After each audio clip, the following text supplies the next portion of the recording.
Hello. I am going to skip the very long introduction today that I normally do because I have two fabulous guests and I want to get started.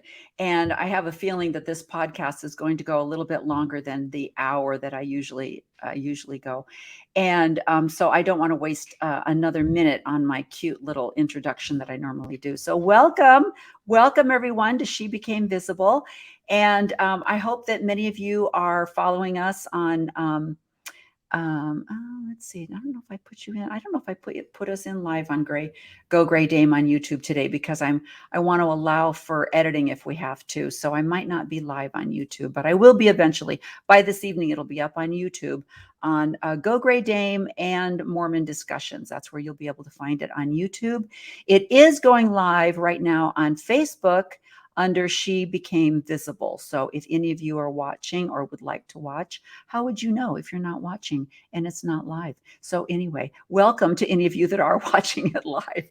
So today we're going to be talking about something that I don't think I've heard covered a lot. There are a lot of other podcasts out there that have interviewed people with their experience of serving a mission for the Church of Jesus Christ of Latter-day Saints. And I want you to know how hard it is for me to say that. Mhm. But for any of you that aren't familiar with that very long title, I'm referencing the Mormon Church. So there are many young people that have been interviewed, a few people that have served senior missions, but mostly the experiences that I've seen on Facebook or on YouTube or any of the other podcast platforms is youth who have served missions and then what their experience was. And it definitely varies. And there is nothing that says this is the standard experience for missionaries. Every experience is unique, whether you're a youth going on a mission at 18 or 19, um, or whether you're a senior couple that has chosen to go on a mission. And I think I'll check with Jean, but I think even as a single woman, you can go on a mission now. I think that's true. So as an elderly person. So anyway, it's a very interesting experience. And before I bring Jean and her daughter on, I wanted to tell you a little bit about my experience with my parents. My parents lived in Missouri, and so they chose, I think the first mission that they chose to serve in was a administrative mission for the church in the offices in Missouri. And so they lived at home. They basically just went to work every day, which was a volunteer service that they did for the church. And my dad, that was kind of his thing. He always did office accounting work. And my mom was a great, what you'd call a secretary or an administrator in this day and age. And she was really good at it. She was a fabulous organizer. And oh, and by the way, hi, Mom. I just wanted to say hi to you. I think my mom is secretly listening in a closet somewhere. But anyway, she's great organizer, great secretary. She's done that for a long time in her life. That was her career. Anyway, they served a mission there. They enjoyed their service mission in Missouri. And then they decided to move to Oregon, a little bit closer to where my brother and I were living. And so it was a huge sacrifice for them. Cost of living was quite a bit less in Missouri than it was in Oregon. And they were living in a community that had this program where they had built what they called patio homes, which were fabulous homes, very well built. And the way that it was set up was that you basically owned the inside of the home, but the community, the HOA or however it was set up, took care of your roof, your sidewalks, your yard, and all of the outside maintenance. And that's, you didn't have to take care of that. The HOA took care of it. And it was fabulous. And they had a house with a basement. Everybody has a basement in the Midwest. It's fabulous. And so they were on their road to complete retirement and maybe paying off a home. And after all the years of moving around and things, they were kind of on a pathway of maybe retiring with a little bit more of a secure income. So anyway, then we kind of talked them into moving out to Oregon. And I feel badly that we did because we didn't even take under consideration the cost of living. So they moved to Oregon. the only home that they could find that was in their price range was way out. If any of you are familiar with Oregon, it was way out in Banks, which is on your way to the coast. And it was a drive. And if any of you are familiar with Portland and the traffic and the 1940s highway system that's set up there, there was one way to get to Banks, Oregon, and that was on Highway 26. And that was also the only way to get to Beaverton, Hillsboro, and a lot of the other subdivisions from Portland, and the only way to get back into Portland. So it was a huge freeway mess. Anyway, so they lived out there for a while. And then I think financially they decided, you know what, this really isn't working for us. And so we're going to move into kind of a retirement community where, almost like what you'd see. They're building a lot of them now where there's degrees. You start out as just a retired couple in your own apartment. And then if you need to, you could move into assisted living. And then if it even, you can even get any kind of Alzheimer's or dementia care if you have to. So they started out in their own apartment. They moved into this brand new, really hyped up retirement community. And as a lot of them are, I'm sorry, I will go on the record for saying it's kind of a scam. They cost a lot. I mean, they were paying over $3,000 a month, and that included food, and they were supposed to transport you here, there, and everywhere. And they had a fabulous chef there until the place was completely occupied, and then that chef was gone. They brought in, the guy from IHOP, and now they're just getting, head lettuce and spaghetti every night. It was just really a scam. And so they decided, you know what, we're just going to take a break. We're just going to take a break. We don't want to deal with this anymore. We're going to serve another mission. So they put their papers in, and now these people they're living on fixed income now. Okay. And my dad being an accountant, he's watching every penny. And they put in their paperwork, and I don't know if they just left it open. I don't know. I don't have all the details onto why they and this was quite a few years ago. This has been over 10 years ago. And so I don't know whether it was like an 18-year-old putting in their papers. They didn't get to choose where they could go, or they were just very faithful and said, no, you tell us wherever you want us to go. Anyway, they put their paperwork in, and they got a call to serve in the New York City Temple Mission. And my dad was devastated. He came to America in the 50s as a young man working for Cook Travel and landed in New York, and he was living the best life, best bachelor life, until he got caught up in a scam where people would jump in front of your car, pretend that you had hit them, and then sue you. And that was traumatizing for my dad. He had someone do that to him. And after all of it was over, he was like, I'm out of here. I hate this place. And he moved out of New York and moved to Illinois, where his sister was living.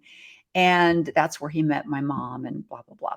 But regardless, he had a very bad taste in his mouth for New York. He did not like that place at all. He did not want to go there. And he knew how expensive it was. So my husband and I agreed that we would pay, the church compensates for some of the cost of living in New York. They were literally at Lincoln Square and Lincoln Center, which is a very high-end part of New York. It was very expensive. The church owns the property they take up the whole block where the temple is and where all of these apartments are, and they own it. They own it. And yet my parents I think they own it. Maybe I'm saying something out of line, but I'm pretty sure that there is some property ownership there. I know they own the temple area, but I don't know about the apartment complex. Anyway, so they compensated, but we still had to pay $1,600 a month. And then the church paid the other part of the rent for this little one-bedroom apartment they were living in. It was very stressful. My dad would put a picture of the groceries that they had bought that day, and he would be like 2 oranges, a tube of toothpaste, and half a gallon of milk, and he'd be like, this cost me $45 or something. He hated living there, but they were very faithful, and they served in the mission.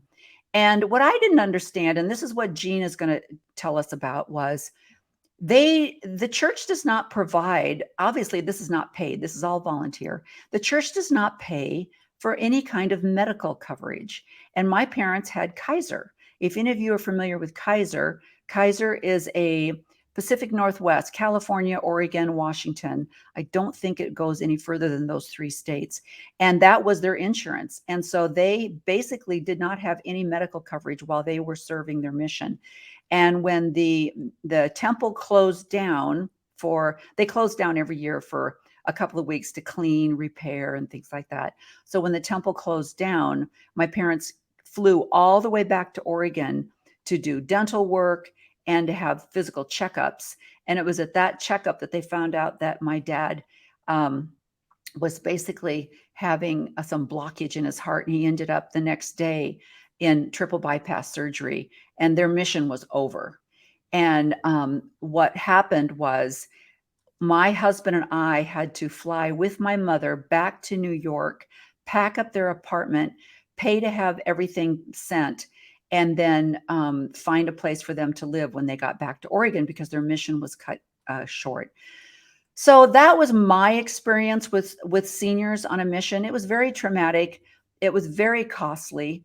And it was like and because I was so naive and still a true believing member, I really didn't get into all of the grimy details about what the church pays for and what they don't pay for. So let me bring in my fabulous guests, and we're going to talk about that today. I want to welcome back, first of all, Jean. How are you? I'm good. Thank you. And if any of you remember Jean, she was a podcast guest about a month ago. It's been almost exactly a month ago. And Jean and I have a lot in common. We have very, very fabulous, wonderful husbands who put up with strong-willed women. And Jean and I both were like, once we found out more historical truths and more truths about the foundation of the Mormon church, both of us were like, see ya. Bye, we're out of here. And our husbands were like, but wait, but they're still around. They're still around. And we have a lot of that in common. And we talked last time about Jean and her experience of leaving the church and moving and all of that. And one of the things she touched on a month ago was a mission that her and her husband chose to serve. But that's going to be the main topic today because it's horrific and it's not unique. And we're going to bring on Jean's daughter, Kelly. And let me do that. Kelly, how are you?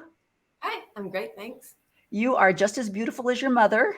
I love when I see family resemblance. I'm sorry, what did you say? I got it from my mama. You did. And I love how much you look alike. I don't know why it's a weird obsession with me, but I love looking at families and seeing the physical things that, oh, you have your dad's eyes. Oh, you have your mom's nose, Yeah. And this just warms my heart. I do that with my own children. And as they age, I see them looking more like their dad or, my daughters. I mean, the one daughter, everybody says, oh my gosh, she looks exactly like you. But I actually see myself more in my other daughter. And it's just I just think it's so fun. But you definitely look like your mom, which is a beautiful compliment. Yeah. So it's very lucky for me. Yes. Yeah. We won't get into what dad looked like then. So Kelly was going through something at the same time her parents were serving a mission. And that's why Kelly's with us today. She's going to be sharing her experience as a child while the senior parents, she's an adult, but she is their child and they're off serving a mission. And if any of you are familiar with the way the church was set up, it's completely different now because it changes every freaking day. But in the past, the way that it was set up is once you made a commitment to serve a mission, you promised that you were there. And it did not matter what was going on in your family. You had made a commitment to serve the Lord. And even if you had deaths, illness, catastrophes, let's say you had some kind of a hurricane and your house was completely wiped out. Too bad, so sad. You're out there on your mission. You don't go home. And so there's many stories of young men whose parents died or a sibling died, and they weren't allowed to leave their missions and go back for the funeral. And Jean and Kelly kind of experienced this same thing. And Jean, I'll let you talk now and tell a little bit about what your experience was, how you and your husband chose to serve a mission, and just talk a little bit about the process. And Kelly, if you want to just interject at any time, talk about when they were putting in their papers or when they were talking about going on a mission and where you were at in your life. So I want it to be a kind of a conversation between Kelly and Jean, and I'm just going to sit back and listen if you don't mind. So. All right, Mama, go. Okay, go. Okay, I don't really know where to begin on this. I had always wanted to go on a mission, and I talked about that in our last podcast, that even when I was a little girl, I wanted to go on a mission, and I wanted to go to Africa. And that's where I got to go, to South Africa, and I loved it. I mean, honestly, it was an amazing experience, aside from all the trauma. Just being in South Africa, being with those lovely people, I just loved it. In fact, let me show you this. Like my house is full of these kinds of things, because I can't get over Africa. I left my heart there. But when I went on my mission, when we were down in the MTC, I phoned Kelly the night before we left to find out how things were doing, because they were already treating Mark, and he was getting really sick. He had cancer, and this Mark is Kelly's husband. And yeah, that's what I was going to say, Jean. First, he was Jean, having alternative treatments. Okay, Jean, just for a second, go back and give a little bit of background, or Kelly, maybe you could give a little background of where your husband was at health-wise, and what you guys were experiencing. And then you knew this, you were aware of this, but so let Kelly talk a little bit about where Mark was. And then Kelly, are you Jean's oldest child? No, I'm the middle. You're the middle. Okay. So you're the middle child. She's the bad one. Oh, I love you. The middle child. Okay. And then what about girl-wise? How many girls? I have a little sister. Okay. So a boy and two girls. So you're the middle child. There's two boys, then me, and then a girl, and then a boy. Okay. So you are her first girl, right? Yeah. And you are, so talk a little bit about what you're going through. And mom is excited, right? You and Jim are like, we're putting in our papers. And also, Jean, were you at the time allowed to designate where you wanted to go on a mission? No. Oh, I mean, you could suggest. Okay.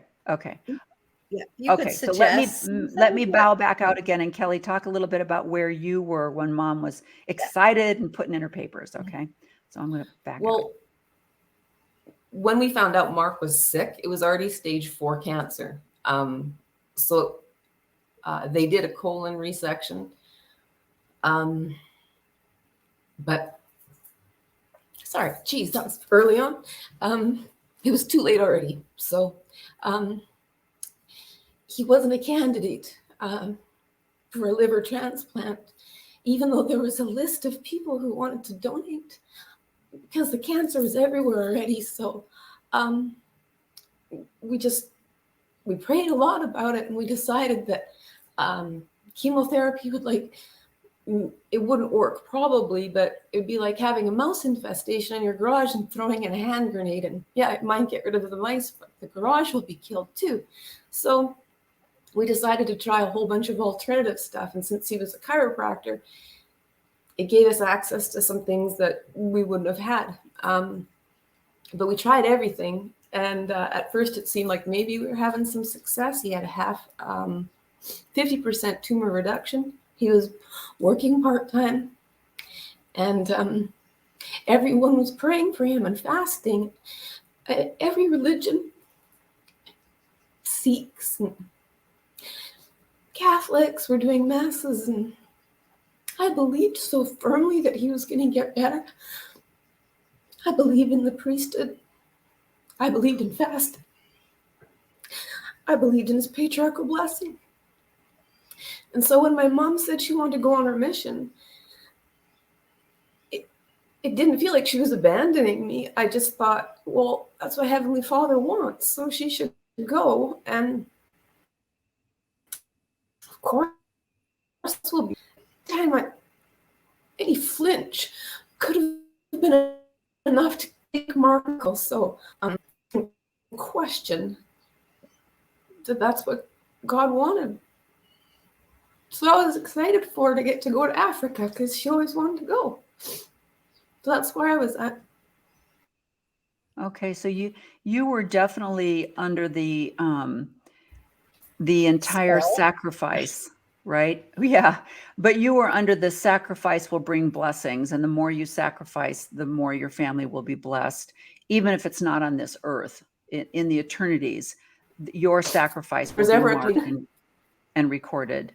So, yeah, I taught her that. And yeah, that was the attitude that I had. So I yeah. passed that on to her because I think I told you in the last interview that I didn't really believe that Mark would recover because I knew how bad that cancer Mm, was. So I didn't really believe he would recover, but that's what Kelly was hoping for. That's what all of us were hoping for, right, but I didn't believe it. So I thought if I went on a mission, I would prove to God that I trusted him, right, that he would take care of this and that he wouldn't leave my daughter a widow and my grandchildren without a dad. So right. I thought that I would be doing something that would help to make him get better. Yeah, like look what I'm doing. Yeah.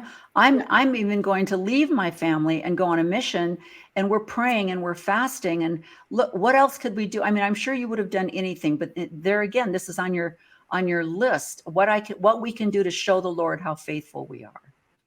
And Kelly, mention a Yeah. little bit. You mentioned your husband's patriarchal blessing. Childbirth. What was it? What was in the patriarchal blessing that made you think that, in spite of that the cancer had metastasized and that you felt like, no, we're going to beat this?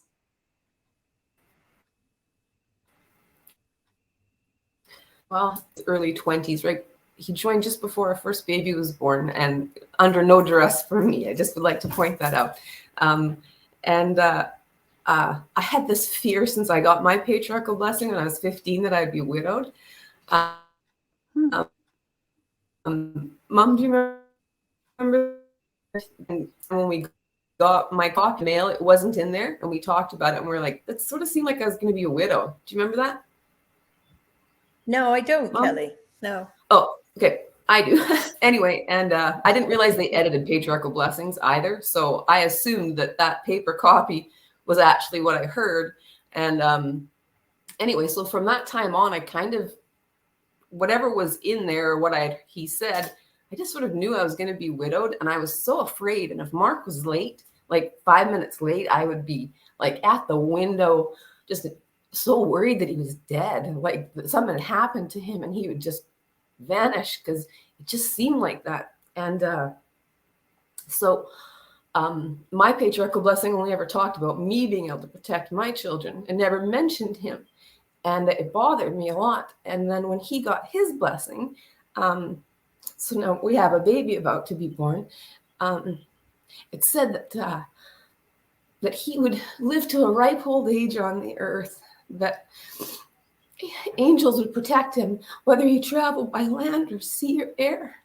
They would go before him, that he would have power to restore sight to the blind, hearing to the deaf, even to raise the dead if necessary. So no, I didn't think he would die. And that was a almost an answer to your prayers, where you were so worried about being a widow or a Yeah. widow, and then he gets his patriarchal blessing, and you're like, thank you for, Yes. yeah, Yeah, and then I could sort of stop worrying about it. And he always right. worried something would happen to me, and then it was him. Yeah, yeah. Interesting patriarchal. I don't think I've heard a blessing with that strong of a conferment of where, a ripe old age, that you'd be able to cure the sick. Yeah. And, that's amazing. That's a lot of pressure. It also told him who he was in the pre-existence and what he did. Like I've never heard a blessing quite like that. It was shocking at the time. It was just like kind of a jaw-dropping thing. Oh well, turns out it was just good fiction, but Yeah. yeah. Yeah. Wow. Wow. I remember the part in Uh-huh. his patriarchal blessing where it says that he led out with Michael the archangel He was in the battle in heaven and all that stuff. that he It led made he was him a captain seem in like the he army. was it made it seem like he was just the most wonderful person in the pre-existence and now, and God had all these plans for him, so how could he possibly die? Right. Including being a bishop, it said. So, and even Yeah. higher callings. So he hadn't had time. So none of that how could he die? Obviously he couldn't. Right. If God could do And anything. this was about 21 years ago. I'm so sorry that we're actually coming up to the Yeah. actual date that he passed away on the 4th of July. And Yeah. I'm so sorry for this loss. I hate that there are holidays almost, because when you have someone pass on these, well, I don't, you guys don't celebrate the 4th of July, but I do. you know, oh, you do. Yeah. Where are you at, Kelly? I'm in Canada, but Oh, okay. All I right. celebrate Mark's freedom on the 4th of July. Ah, I love that. I love that. But I have an uncle. My son passed away on Christmas Day, my granddaughter's birthday, and my son-in-law passed away on September 11th, and so every year Yeah. they go through the whole 9/11 Right. thing, and I just hate these holidays that take away your own family grief and put it and you. It's almost like you can't say anything. Well, it's 4th of July. I don't want to, put Yeah. anybody down and grieve, authentically. I hate that, but Yeah. I'm so sorry for can't so but this, as I said, 21 years ago, so he was a fairly young man. How old was he when he passed on? 34. That's Yeah. amazing. When That's we would be at the cancer center and we'd sit in the waiting room, there's all these old people. They seemed old to me because I was 32 or 31. And then they'd call his name and we would stand up and there'd just be a gasp in the waiting room. And they'd be like, "Oh, we thought you were here to pick up your dad or your grandpa or something." You're like, right, no. right, Yeah, he was young even then. Like it just made no sense. right. And the He was, doctors acknowledged that. They were like, "You're awfully young to have this oh stroke." yeah. Yeah. They said it had probably been growing for 8 years by the time we found out. And he hadn't seen a doctor in over 10 years because he was just a healthy rugby playing chiropractor, daddy, loving No, guy. no symptoms. Yeah, he had stomach aches when he was a student. He was a chiropractic student. We lived in Portland, Oregon for 3 years. Okay. And he would eat his breakfast and kind of like have to rock back and forth. But I would try to get him to see a doctor, but like he's a student there. So like medical coverage is a bit weird for us. Right. And you can't have any pre-existing medical conditions and things like that. So he's super tough and had a really high pain threshold. So like you could probably cut his arm off and he'd say he didn't need stitches or he'd do it himself. Like that's just kind of how he was. Yeah, for sure. Should have been on a horse with a rifle, right? Oh, he would have been if he was born then, I assure you. So yeah, when we came back to Canada, he kept saying, well, when we go back home to Canada, then I can go to the doctor and like deal with this. And then when we came home, my mom kept saying, "Mark, you look sick. Like you're like a weird color. Like you're so pale." And he's like, "Yeah, I think I'm gonna have an ulcer. I should go to the doctor." Meanwhile, he's setting up his practice and all the stuff. And we were buying our first house and 3 kids in school. And so he just didn't go. And then one day he said to me, I don't feel well. I think I'm depressed. And Mark had never been depressed a day in his life. Like he didn't even cry. Like he never cried ever. He was just a really, really very calm person. And I was like, what are you feeling for? And I said, me, I'm not on her, but he's very athletic, was. And so we start running together, and all of a sudden weight is just dropping. I had night sweats, and I was like, isn't that like a sign of cancer? Not if you're a menopausal woman, obviously. And he said, well, yeah, it can be. And I said, then you have to go see a doctor, Mark. Like you've been putting this off for years. And he said, well, I'll see if I can run into my friend. His friend is an endocrinologist who works in the same clinic. I'll see if I can run into him. And I said, no, you're not going to see if you can run in and gone in there. And his wife won't make the appointment. You won't get out of it. So he said, okay, fine, I'll go. And so they started doing tests and everything kind of came back not great, but he was so obviously, don't worry, it's not cancer for sure. Way too healthy for that. And then it was. He got his own result. He was at the clinic and he did no. So then he hears like the printer going off at the reception area. So he walks out and grabs it off the printer and reads it, and it says stage 4. They just read it and patient, and he's like, checks the doctor's name, just thinking, how is this? And then he just walked back into his friend's office, who was just sobbing because he just got that over the phone. And yeah, that was the beginning. and Wow. then So tried to go we're gonna, yeah, Kelly, I'm gonna put you. I'm going to put you're cutting in and out a little bit. Your Wi-Fi is a little bit sketchy, so you're kind of going in and out. But I don't know if there's anything you can do about that. I don't know what that's where you're at or part of the house or whatever. But so Jean, I'm going to let you take over here for a little bit. As Kelly is going through all of this, now, as you mentioned, they were living in Portland. We lived in Northeast Portland in the ward with all the chiropractic naturopath students. It was hilarious. It was the favorite thing was when my husband would play basketball and somebody would trip. And 50,000 chiropractic students would run over there to readjust his ankle or whatever. It was very fun.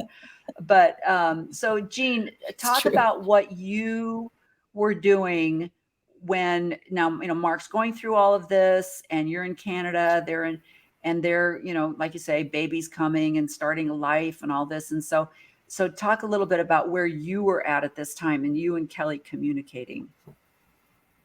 Okay. Yeah, that was really good. We were communicating.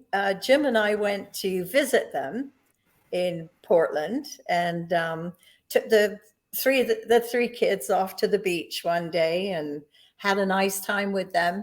And so, yeah, everything was fine with us. And then I knew that his cancer was getting worse and that they weren't having any real success. He had a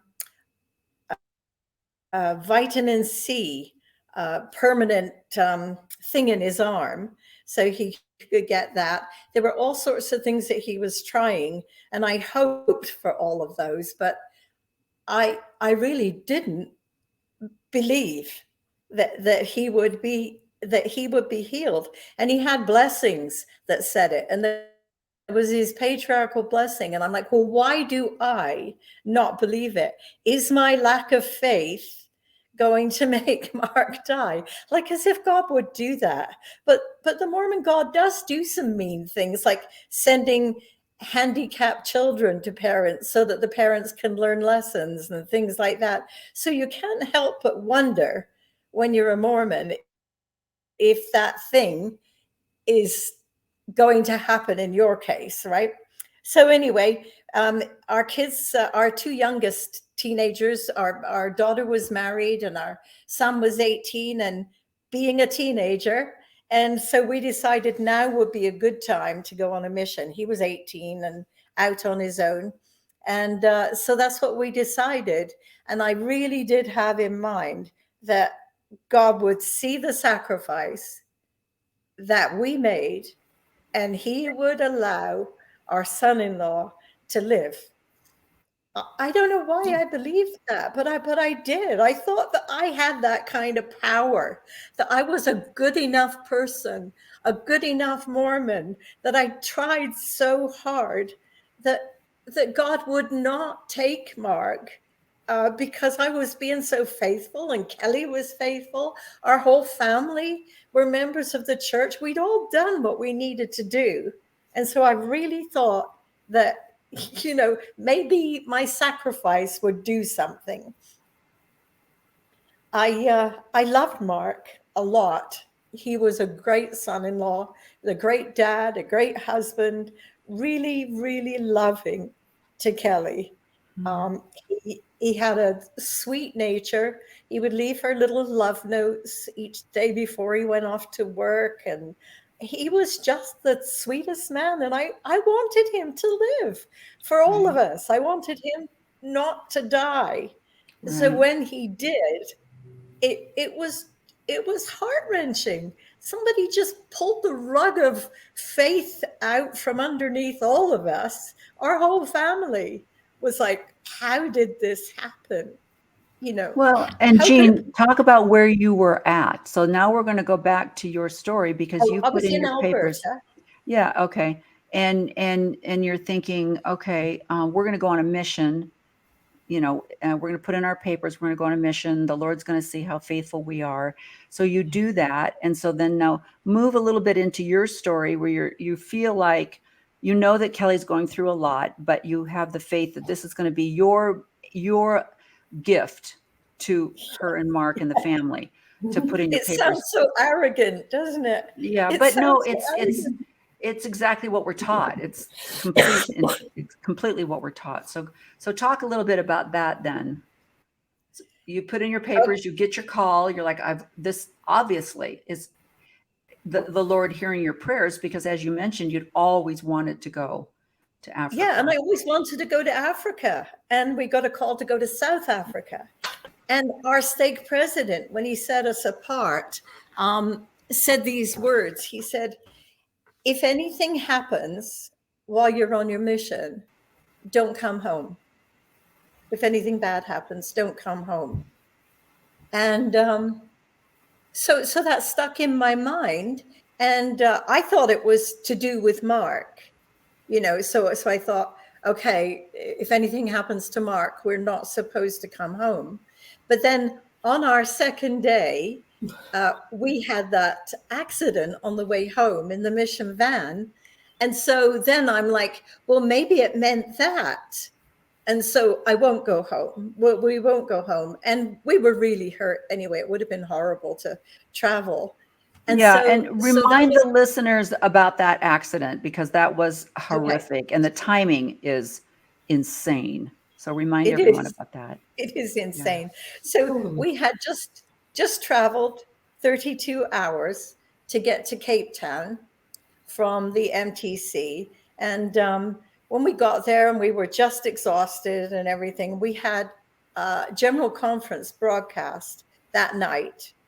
And we came home, and the next day it was all day and right till about 8 o'clock in the evening. And the mission president said, well, we didn't have a vehicle yet because we just arrived. The mission president said, come in the mission van with us because you're staying at the mission home. So that makes sense. So we said, okay. And we were in the very back of the van. And this young driver, new driver in another car, had come over out of his lane and hit us. And so we did a roll, possibly a somersault, I don't know. Anyway, my husband's neck was broken, and I had all kinds of broken bones and injuries and stuff like that. So we were in pretty rough shape. And I was desperate to talk to my children. When I got home from the hospital, I was so desperate to talk to them, to have somebody who loved me to care that I was going through this. And I went, I can't phone Kelly.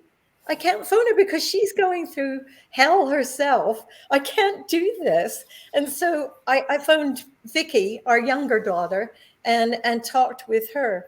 The reason that you think to phone your oldest daughter is the same one that my mom had with my older sister. It's like they're your first daughter. And so they're the ones that become that female friend in your life as they grow up. They become that friend. And she couldn't be the friend that I talked to, but Vicky is my friend too. So she was able to talk to me and help me to feel a little bit better, not physically, but emotionally. And she filled me in on what was happening with Mark, I think, at the time. And so then it's like, okay, well, we just have to get better. And that was April 8th, 7th. And on July 4th is when Mark died. So it wasn't very long at all. And then I was really confused about why God was doing this to us when we were so faithful. Why was he allowing all of these bad things to happen to us? Right. But they did. They did. Is there something else you wanted to get out of No, that? that's exactly what I want, that to help people understand the timeline, that you're already you're feeling two emotions at the same time. You're feeling guilty that you're not there with Kelly, but then you're feeling like, yes, but if I do, I can do this. I can serve this mission. And because I'm not a doctor, you're not a chemotherapy doctor, but I could do this. I can serve this mission. And so you're like, okay, we can do this. And so you go, and then you are in a terrible car accident, and now I can't call her, I can't burden her with our problems now because she's got enough of her own. And then, like you say, this is where I was just talking with someone the other day, when people say everything happens for a reason, I have to use every ounce of mature strength I have not to punch them in the throat, because what kind of a God does this to people to show them how valiant they were, to test them? I mean, this whole test thing is just so just unbelievably crazy. And so, here you are, like you say, and then, okay, so, and then you get there in April, you're in a horrible car accident. And then on July 3rd, you go in for surgery to repair No. okay, go fix. It was July. June. I had the surgery on the Okay. 29th. Okay. The new mission president came on July 3rd. So I Oh. had to get him up to speed, what happens in the mission office, all that stuff, because that was part of my job. And then the next day was when Mark died, and I got that call from Kelly. So even then, you can't even take time out of your schedule to grieve or to be with your daughter or your family, because now you've got to get the new mission president up to speed on how a mission works. And so, Yes. again, put your family on the back burner. Family always on the back burner. You're going to serve the Lord, but your family will be blessed. But put them far down here. So, okay, so Kelly, you're getting the phone call, but you're also going through this. Is Mark, is he now in hospice? Nope. No. No, he was with me. Well, actually, we went to Hawaii.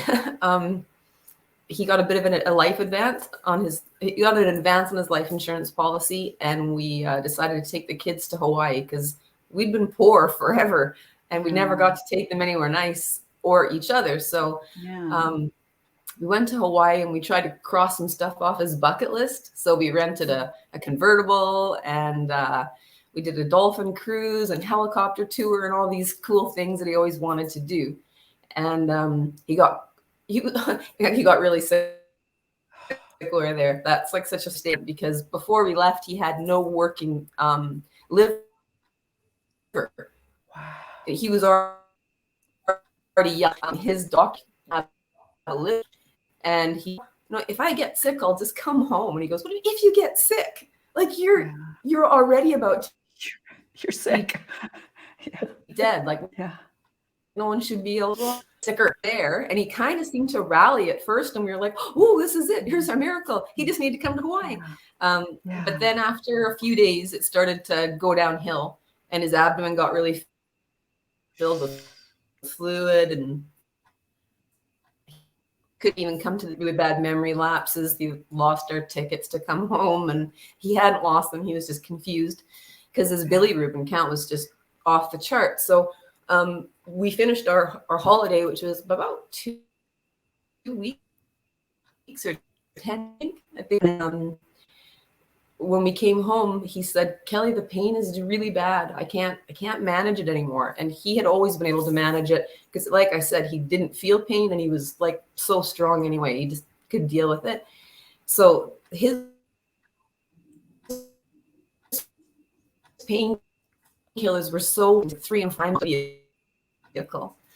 So it was really quite low. And he said, I can't walk. I'm in too much pain. Please take me. I had to drive, which he always drove, even home from his own surgery. So I knew we were in a bad situation.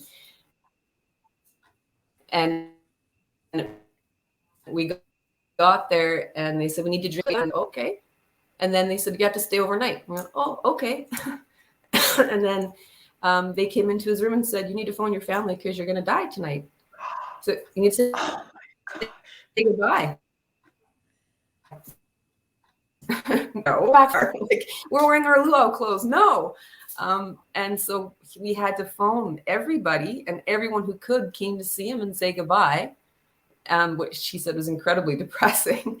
And then he didn't die still for like 2.5 weeks. Oh. He just refused. Yeah. So so I was there, like basically living at the hospital. Right. My mom is going through all this stuff. Yeah. So that's amazing. So Jean, you're getting this phone call. You're still working. You're also trying to heal, and you have to have surgery to repair the damage that was done of the car accident. So you get the phone call that he finally passed, and where do you go from there? And Kelly, and I know you were supporting your mom. You were like, no, don't come home. Don't come home. You're supposed to be doing what you're supposed to be doing. Yes. So, yeah. So Jean, talk about where you were at mentally with all of this going on. The families gathering, people are gathering, and you're showing the new mission president the kitchen in the mission home. You must have felt like, Well, what we did on the Saturday when it was Mark's funeral, there was an older couple in our mission, and we went with them to a beach. Mark had some dreams about surfing with dolphins and or swimming with dolphins that Kelly had told me about on one of our calls. And so I thought, well, going to the beach feels like the right thing to do, to celebrate Mark's birthday. He loved the ocean. He'd just been in Hawaii before that. So this couple and us, we went to the beach and we talked about Mark. And I had a rose. Sorry, it's so hard to talk about it without choking. I had a rose that I threw into the waves. And I called out, goodbye, Mark, because I wasn't with them and I couldn't do it with my family. So we did our own little memorial, just talking about him and throwing the rose into the water and saying goodbye. And then basically, I mean, that was Saturday. So we had the day off, and Sunday we went to church. But there's one thing that I want to share about this. After I got the call from Kelly, I phoned the mission president and said, my son-in-law just died. And he said, do you want to come over? Like, he'd only moved into the mission home the day before. Do you want to come over? And I said, yeah, because I wanted a blessing. And so I went over there and told him about it. And I was really tearful. He didn't seem to have any compassion. He just seemed to be just accepting the news like it was just something that I was telling him that it happened. And he says, sorry, Sister Bodie. And he puts his arm around and does this on the shoulder that had just had the surgery. Sorry, Sister Bodie. The one arm hug, because Mormons can't hug each other face on, right? Because that wouldn't be appropriate. So he did that. And the next day when I went into the mission office, we had a couple of young elders working in the office to help out because we were having such a hard time keeping up with our injuries and stuff. And So this one elder, well, both of them, I love them both. They were just like a couple of sons to me, right? And it was nice to have some kids to be around because I wasn't around mine. And Elder Smith was his name. And he had obviously heard the news because he looked at me and I could tell by his expression that he just wanted to give me a big son hug, right? Mm-hmm. And all I could do was put my hand on his shoulder and squeeze just to get some human comfort from this boy, because there is no, like, nobody to take you in their arms and hug you and just, make you feel better. Right. And I knew that back home, Kelly was going through that same kind of trauma, that same, Right. well, even worse for her. I Yeah. was going through it for her, Yeah. and because it was sad that Mark died. And she was going through it for herself, for her kids, and she knew what was happening with us. So Yeah. it was a horrible time. And I couldn't go home, not only because I wouldn't be able to go back, but partly because of the injury. Yeah. I just had this surgery. Yeah. And I had to help the mission president get started. And we didn't have anywhere to stay. None of our kids had big homes or anything Yeah. like that to Right. put us in a comfortable bed after we were so injured. Right. And we were renting out our place. So we knew there was nowhere to go. So Right. we made the decision based on all those other things Right. that I've talked about, that we would not go home again. We didn't go Yeah. home after our surgery, and we didn't go home after Mark died. And a lot of people, not a lot of people, a few people said to me, I don't know how you could do that, Yeah. how you could not go home and be with your daughter. Yeah. And I felt guilt. Yeah. And I talked to Kelly about it, and she said, Mom, I don't hold you responsible No. for that. Like I wanted you to go on a mission. I wanted you to be faithful and stay. Right. I think, Jean, the part that is the hardest for me listening to both of your stories is the idea, and I've heard this on other things, that you're not allowed to grieve and you're not allowed to acknowledge trauma. And it's absolutely completely ignored, and you're always given this super story that is supposed to get you through. There is no sadness, there is no grief. Get over it. He's with God. It was meant to be. God needed him more than you all needed him. Whatever the stories are, it is put there to eliminate your grief. Just like you were saying, that mission president. Look what you're doing. You're serving the Lord. Get over it. Get over it. Get over it. Get over it. It's always just get over it because this is the plan of salvation. This, there will be an eternal life. This life, the time that you are acknowledging, because it's the only life we all know, is just nothing. Everything is supposed to be the next life, the one that we don't know anything about, and the past life, which we also don't have any memories of. This life is given zero recognition for the only thing we know. And I think that's the part that just not being able to let you grieve authentically is one of the saddest teachings that the church indoctrinates people with. And then, like you say, most other people would be like, what do you mean you stayed in South Africa?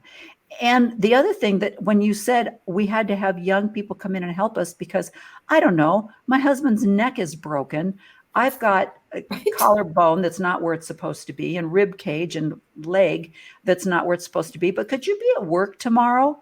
I mean, what kind of a labor camp are we talking about here? It's absolutely inhumane. That was the thing. When I would talk to my mom and she would tell me what they had made her do and what my dad had to do.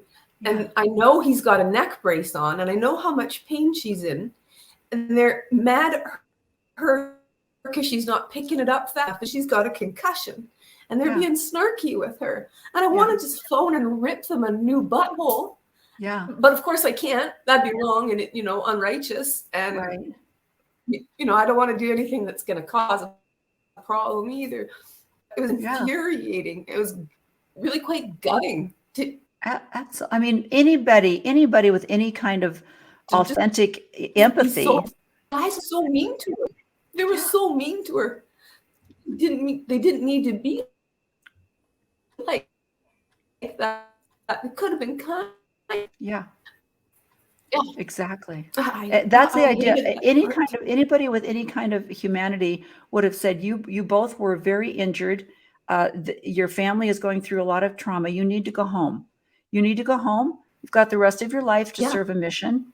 You come back in 6 months. Come back in 6 months, and we'll start over again because this isn't And good. we'll pay for you to do it. And we'll pay for you to stay in a hotel because you were faithful and you've paid your tithes all this time. Yes, You've been completely faithful. yes, So we'll take care of these charges. But they didn't take care of any charges. I think I told you about the letter that we carried with us on our mission, saying that should we be injured or ill or become incapacitated, we would not be a burden on the South African government because the right. church was self-insured and we had insurance too, and that we would not be a problem. I've still got a copy of the letter, but we had to sue the South Africa Road Accident Fund, which is how it's done there. You sue a fund. So every time somebody buys gas for their car, some of that money goes into the road accident fund. So you sue the road accident fund to get your money, right?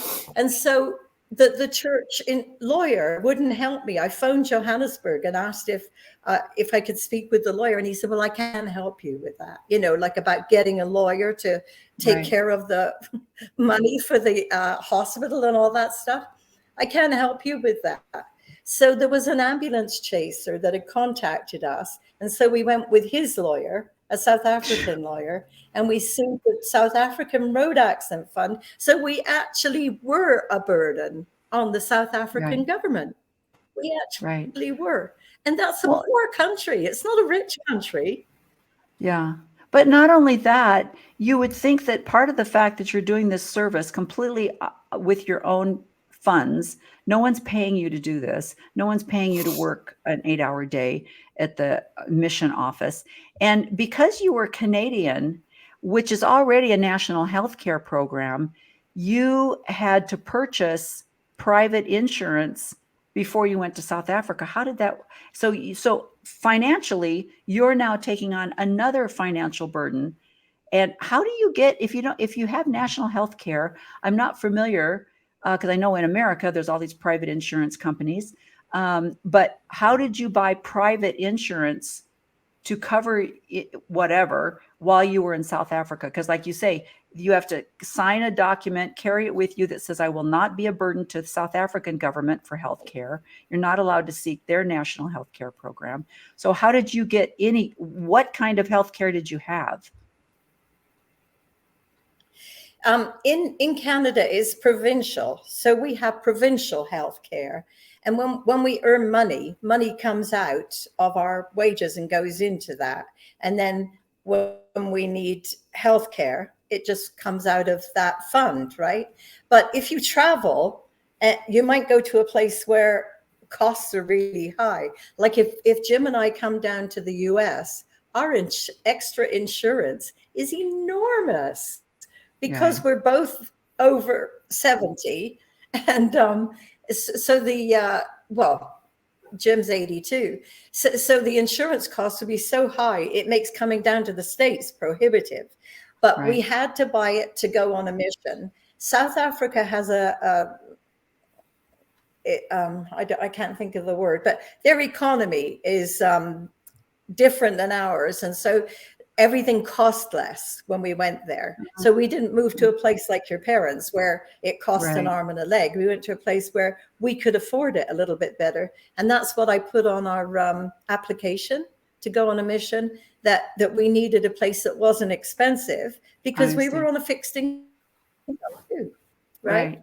So I've lost the train of thought about where we were going with that. Well, we were just talking about the financial. I mean, if you stay at home in Canada, your medical expenses, like you say, it's like being on Medicare in the United States. You've worked for so many years, and now it's covered. So your medical expenses are covered, but now you've chosen to go on this volunteer service mission, and you will have no that's the thing that I think is so ironic. It's like, look, you can go through, if you take care of yourself pretty well, you can go through your young years, your 20s, your 30s, your 40s, your 50s, and you're probably not going to have to have a lot of medical debt. Now, Kelly, this is kind of an ironic saying that to you, Yeah. but statistically, most people stay pretty much, like, I haven't seen a doctor in 20 years, 20s, 30s, 40s. But when you hit 60, obviously that's when things start breaking down a little bit and your medical costs are going to go up. And that's when people are serving these service missions. And now they're saying, please leave. If you leave the United States, you will not have Medicare. You have to purchase private insurance that will cover you internationally, which is a cost to you, which is what you had to do, right? Yeah, what they suggest when they send you the letter, the church, this is, they tell you that you can buy insurance from the church, Right. because they've got their own company. Yeah, I Right. think it's called And the I Senior looked at the Service cost. Medical Plan. I And looked it up. at the cost, and I looked at the cost of some other plans, and we got the cheaper one. We didn't buy the church one because it was No. expensive. Yeah. So we got a cheaper one. And then this was the problem. We were transferred after 9 months. So we weren't in Cape Town anymore. And our insurance company would only accept original copies of the medical documents, like saying that we had surgery and they used this and they used that. They would only accept original copies. And we weren't there in Cape Town. As we're trying to contact, while we're working, we're trying to contact the hospital and the doctors and the surgeons in Cape Town to say we need original copies for our insurance. And it took so long to do that. By the time we had sent it all in to the insurance company, a year had passed and they wouldn't pay the claim. They wouldn't pay it because it was a year. And so we were glad that we had sued the road accident fund because we had some money, but we had to borrow money from our ward at home in Sherwood Park. We had to borrow money to pay the hospital bills because we didn't have enough to do that. And then when we got the money from the lawsuit, then we paid back our ward. The church claimed that we didn't pay back the ward. And I phoned the secretary, the executive secretary, and said, you must have something on the computer that shows that we paid this, Yeah. And he said, well, I can't do that because you're in a lawsuit with the church, which I was, because after I realized how poorly we've been treated, I decided to sue them for that money. Right. For that money that we'd had to pay out, because it meant that we got very little from our claim, because South Africa, you get less because they don't have that high cost of living. So it was about $40,000, and I had to pay back 12,000 something to the ward, and didn't leave a lot. And then we had to move to a place that had an elevator because of our injuries. We didn't have the same strength that we had when we left. We were in a walk-up apartment, and you had to walk down to go to the washing machines and stuff. And I couldn't carry all that stuff anymore because my hands and my arms and stuff were too sore. So we moved into a place that had an elevator. That's where we are now. And so completely life-changing. It wasn't a big deal. And they lied when I was trying to sue them. They lied about it. They had a lawyer, and he stood up there and said that the church said that we didn't pay them back. And I'm like, I can't even prove it, like there's nothing I can do. I can't get them to pay me. And I had this idea that I wanted to pay back the road accident fund. Because I felt guilty that we had done that. And it's only recently, talking to Kelly, that I realized we didn't do that. The church did that. They did and the that. fact that they would should be even paying back South Africa, not us. Yes, thank you. Exactly. They should have said, let us pay that fund back Mhm. because you were out here volunteering for us. We have, I don't know, 150, $200 billion. We don't know what to do with. Mhm. And part of that is going to be Yeah. covering medical costs for any missionaries. Yeah. It makes me wonder about the young missionaries that are, beat up, kidnapped in horrible car accidents and things like that. Are the families also paying for those medical expenses out of their pockets? And just the idea that the They senior do. They service have to medical have plan is more expensive is amazing. What were you saying, Jean? the young missionaries have to have insurance too. They have to have Yeah, medical insurance. Their yeah. parents Instead of get that just medical being a insurance for program. them. Yeah. Yeah, I think that being that the church is self-insured, they should Hmm. cover the missionaries with that money because they're Exactly. self-insured. If Exactly. anything happens, the church should pay it. Yeah. The people shouldn't have to buy insurance Yeah. from the church that they're going to serve, Yeah. right? I mean, Yeah. it's just, It should be part of the program. It's like, it's look, double dipping. you're paying exactly. You're paying for your own food. You're paying for your own rent or whatever that you're coming out here. You're serving free of charge, and the least we can do is cover you financially in case you need medical care. It's a crapshoot. Yeah. And Good, that's sort of what the probably. letter infers. Yeah. Yeah. I mean, I'm sure So me, statistically, the number of people that actually need any kind of catastrophic, and I love the way they say that they will cover catastrophic injuries, which is, they didn't say that. They didn't say catastrophic. oh, They said if anything should happen, I forget, but it wasn't catastrophic. They right, didn't say anything, right. but it was catastrophic. It Well, really yeah, was. I would think so. God, it was Gosh. horrible.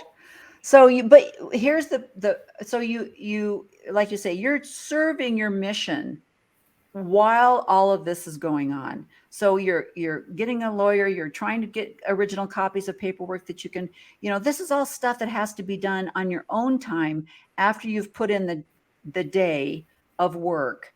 And like you say, but you stayed there in South Africa and served your entire mission, correct? Yep. Yeah. So then you came home with 2 years. How long were you gone? 18 18 months. months. Okay. So 18 months, you come home, you're in debt. You come home in debt because of the medical charges.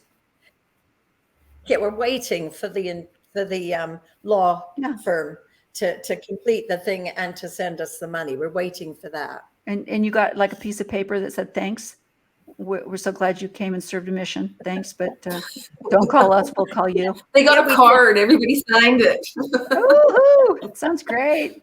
we Free did. Toblerone We did. We chocolate. got a letter. You got a letter of No release. chocolates. Yeah, No no chocolates. chocolates, No. just a letter of release. Thanks. Don't call us No. anymore. Just a letter. Yeah, yeah. So it absolutely blows my mind. And I don't think, I want to tell you, I want to share something. please. So when we came home and Kelly and I talked, and then I had to drive by their house where they lived, her and Mark. And that's when I grieved fully. Yeah. When I drove past and saw that house, and they weren't there anymore. They didn't live there anymore. And Right. Mark was dead, and it like hit me like a ton of bricks that all of this had happened. And I don't know, everything was sad and horrible. And there's the long story. We went back to South Africa, Jim and I, to help people temporarily because I realized the church wasn't helping them in any way. And so we went back. And when we came back again is when all of this stuff started to, like, I don't know how to say it. I started to find out things about the church from my son. And then I left the church, and then I went, why was I so brainwashed into thinking all of these things that we did, that Mark would be healed first of all, no, he wasn't going to be healed. I'll go on a mission and God will bless us and him because I've gone on a mission. All of these things, I started to go, I was brainwashed. Right. I don't believe these things anymore. They don't make any sense to me anymore. I Right. was brainwashed. And then I went, and the church didn't help us. Right. It didn't help us. We It were didn't in help such rough you. shape. And as you said, you went back on your own to serve the people because they weren't helping the Because people that's what I either. wanted to do. Yeah. I wanted to do that in the first place, and they're not helping. They're not helping anybody. They're Right. not doing any good for anybody. Right. They're sending people to bug you at your door and stuff like that, but they're not really doing any real good in the world.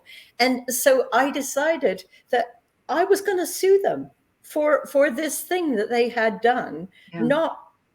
not paying for us, Right. not helping us with a lawyer and all of Right. those things. I Right. decided I was going to sue them, but it was totally unsuccessful, right? I mean, you cannot fight the church unless No. you've got tons of money too. Exactly. You can't Well, do it.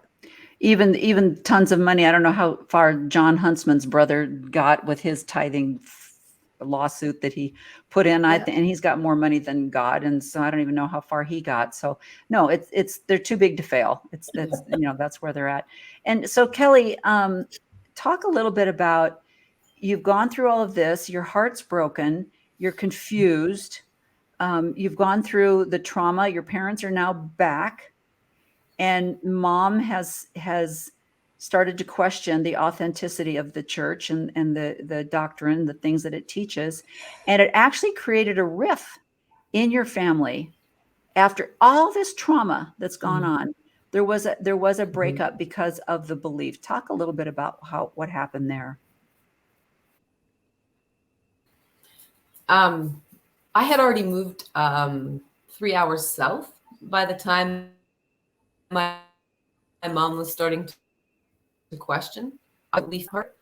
And internet wasn't the same as it is now. Also, I lived on an acreage and we didn't even have the internet. So I was fairly out of the loop. I knew she was questioning, but I mostly heard it through rumors. And my oldest brother, Sean, he was sort of to protect me because there's pretty few rumors about my brother and my mom going around, and pretty embarrassing, really. And people were starting to ask me like, "Oh, are you going to turn out and like be like your mom and like be the Antichrist kind of thing?" And so I was like, "No, I'm good. No, I'm totally solid." But I lived far away and I was quite sheltered from it. And I liked it that way. And I was really afraid that the same thing that I saw or heard, I could see it too. And my mom was like such a stalwart Mormon, like Nazi Amish Mormon, right? Sorry, Mom. She was anyway. And so she had such strong testimony. She was married. She could make you feel the idea, and like she was like on fire almost. And if that could happen to her, it could certainly happen to me. And I didn't want to lose my faith, because I would lose Mark also, because I was sealed to him and I needed to stay perfect and righteous and do everything right so I could be with him again. And losing my testimony was certainly not on the list of things that I was supposed to be doing. And so I didn't talk to her. I was afraid if she sent me an email. She sent me a disc one time. I was nervous to even watch it because I was afraid she'd gotcha me with some information that would just rip the rug out from underneath me. And I talked to my oldest brother, Sean, and he said, "What are you afraid of?" And I explained that. And he said, "Oh, it's nothing new, Kelly. Like, it's the same bullshit you've heard forever. You've already heard it. Don't worry." And so I was like, "Oh, okay." It turned out it wasn't the same. There was all sorts of new stuff I'd never even heard of. I didn't know Joseph Smith married a 14-year-old girl that he kind of raised as his daughter. I had no concept of that. I didn't know Brigham Young said those vile things. And so I just got to a point where I had to be willing to ask that big question, which is a sin in itself, is what if it's not true?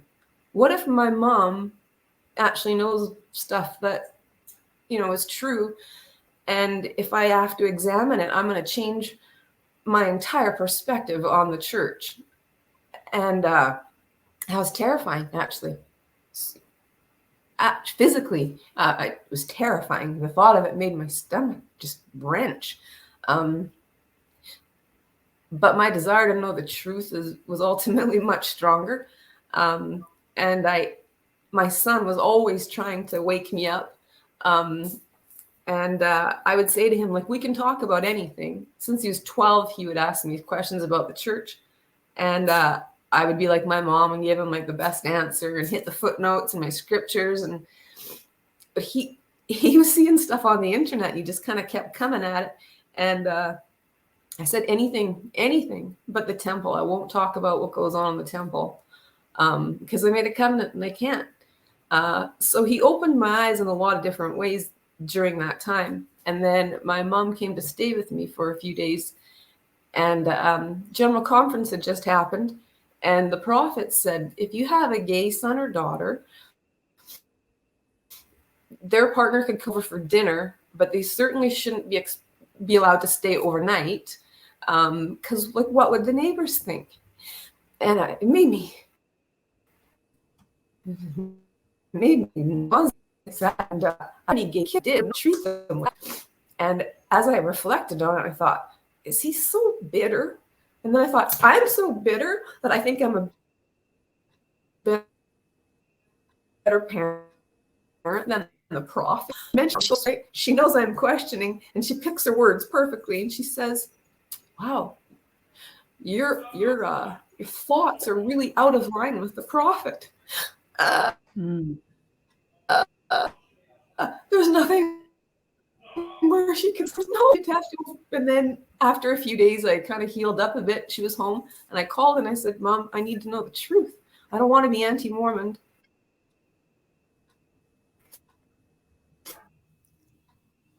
But I don't want to go to Mormon. So I did, and I read every single topic. I think it took me about 2 days. I didn't eat or anything. And I saved the temple till the very last. Because I needed it to be true still, even if everything else was fake. Maybe Joseph Smith got that one bit right.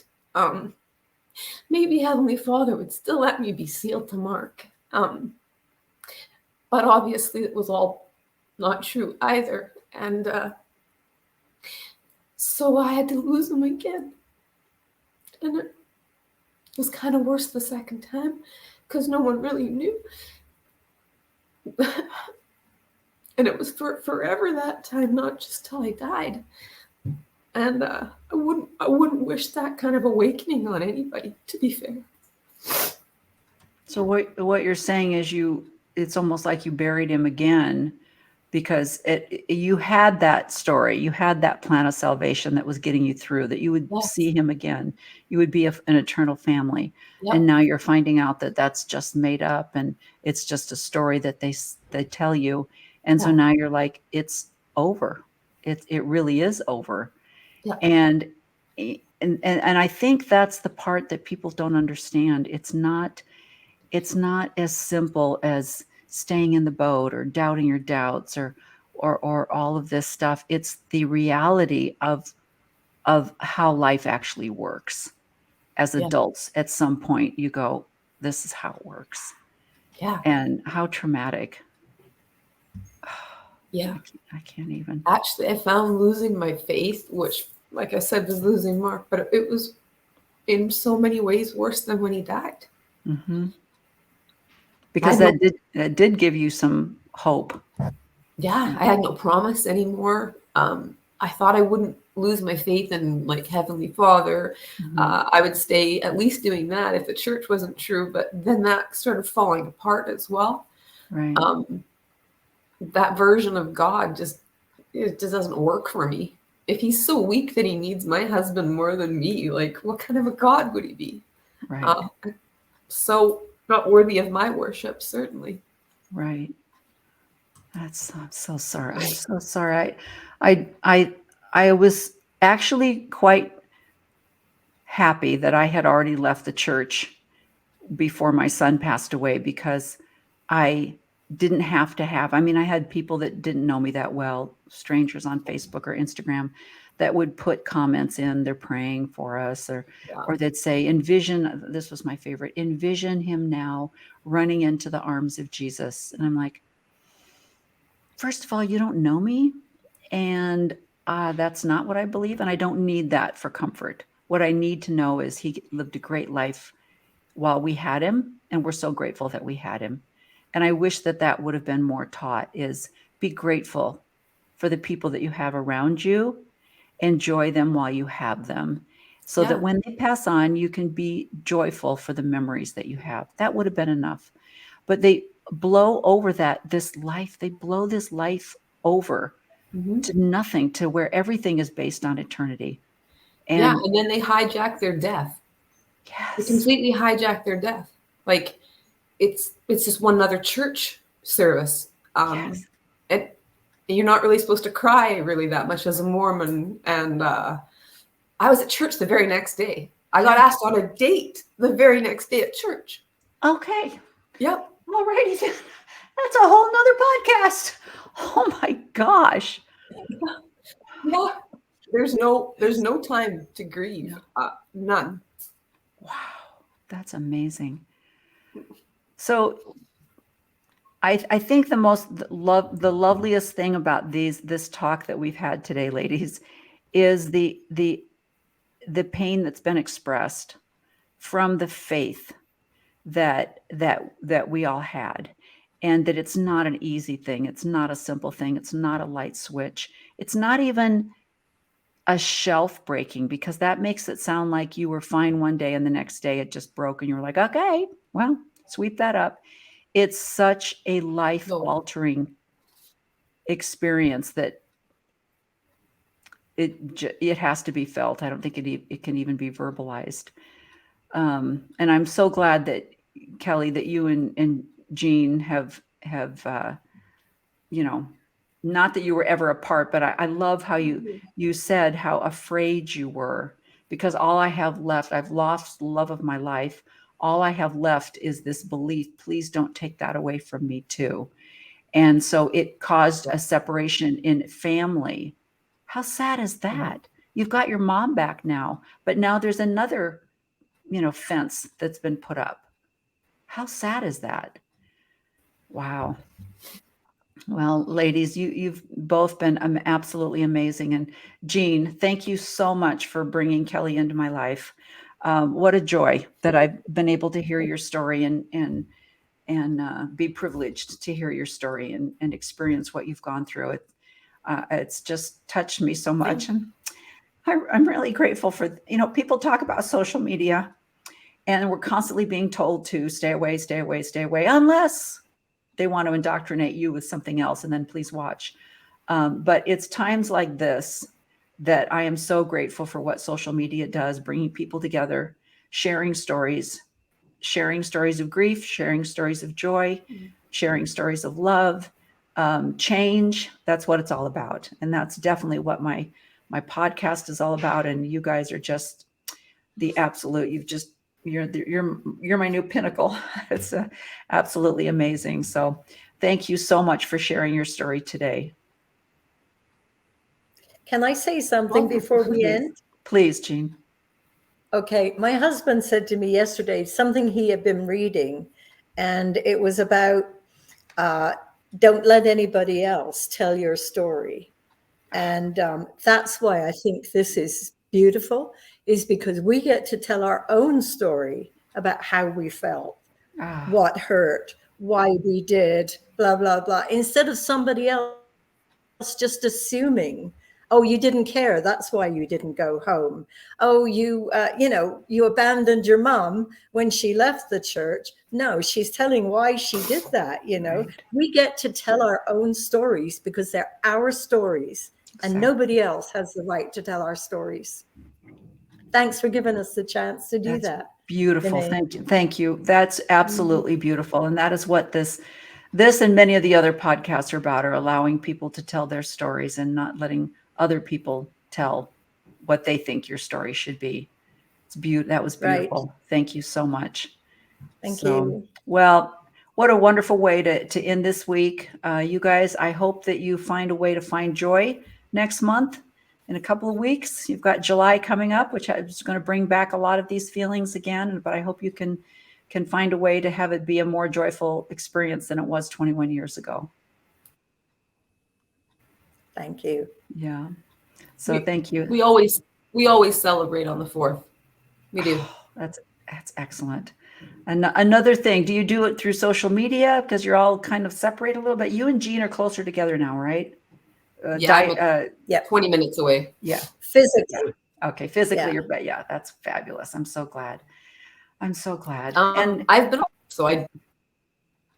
yeah, but maybe we'll do something and this year. I don't know. We haven't talked about it. okay. We're having a picnic on the Saturday, the Sunday, remember, right after that? That'll be our day. Oh, that's beautiful. And Kelly, I'm sure we could do another podcast. I'd love to talk about, your children when Mark passed away, as far as where they were and how this whole thing has affected their lives. Because we're not isolated. We all have family. We all have people that our lives intersect with, and nothing happens in a bubble. And like you said, your mom's experience affected you, and Kelly's experience affected Joan, and now you guys have shared your life with me, and it's affected me in such a beautiful way. And so I think we might have another podcast coming up next month. So, all right. Thank you so much, ladies. I'm Take sure care. we'll be Bye. together again. Bye-bye. All right.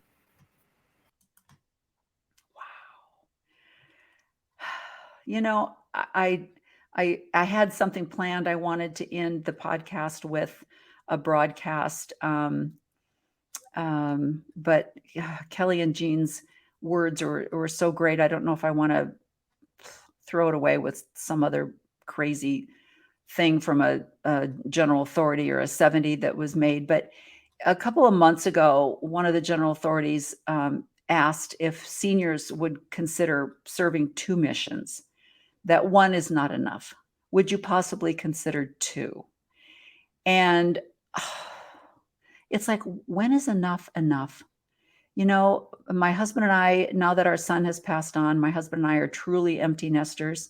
He's been retired for 5 or 6 years now. And so we truly have our lives, we have beautiful children that are raising beautiful grandchildren, and they're all doing well. And so we have the freedom to kind of come and go. And it scares me almost to think that if our son had not had the disabilities that he had, and he was 37 when he passed on. If he would have been like our other children, independent, working with his own family, and we were both still members of the church, I'm sure we'd be serving a mission right now. And that thought scares me. It's a gift that I believe our son actually gave us. Is we kind of always knew that we would never be able to serve a mission because we were his caregivers. And then after he passed on, I had already left the church, so that's not a possibility. So now my husband and I get to spend the rest of our lives together with our family, and not separated, not risking our lives or having to not be able to mourn with those that mourn. Something to think about. So thank you for joining me today on She Became Visible. I hope that Jean and Kelly's story has touched you in some way, that has made you just think a little bit about sacrifice and how much sacrifice is requested, and whether there is a need for that much sacrifice. So thank you so much for spending this amount of time with me today.